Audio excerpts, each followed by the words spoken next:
Knowing Greek doesn't mean that you can simply say that the Testimonium Flavium is a forgery. It doesn't work that way. So I talk about the Testimonium Flavium quite a bit. I've talked about it for many years. I've heard a lot of arguments for it and against it.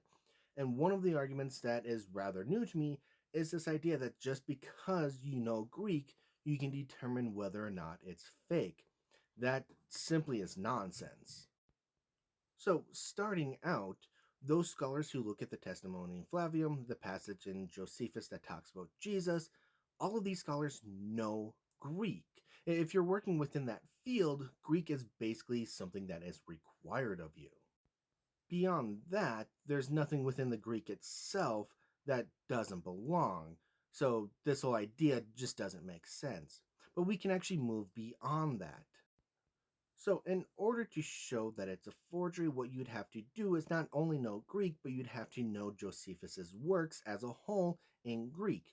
And by doing this, you could say a few things. Now, if there were words within the Testimonium Flavium that Josephus never used, you may have an argument.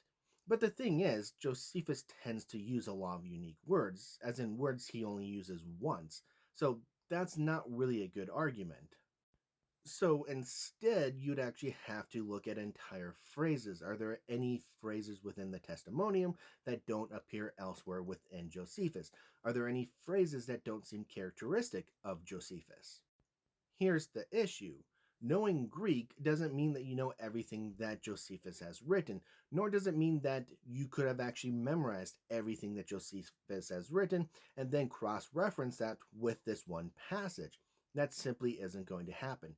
Instead, you're going to need to actually sit down with a text, and today we can actually do it with computers, so it makes it all that much more easy. So, what happens when we do exactly that? Well, we see that virtually all of the phrases within the Testimonium Flavium do appear to be characteristic of Josephus, as in, these phrases do appear elsewhere within the corpus of Josephus. Well, almost all of them. So we do have three phrases that do seem a little bit weird. Now, the big one is the phrase, he was Christ.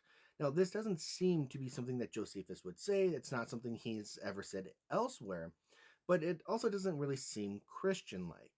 Well, almost all of them. There are three lines within this passage that do seem to be not very characteristic of Josephus, and because of that, scholars genuinely say that they were later interpolations, but that's something that we can discuss later on. The main takeaway from all this is that just simply because you know Greek doesn't mean that you can say anything about this passage.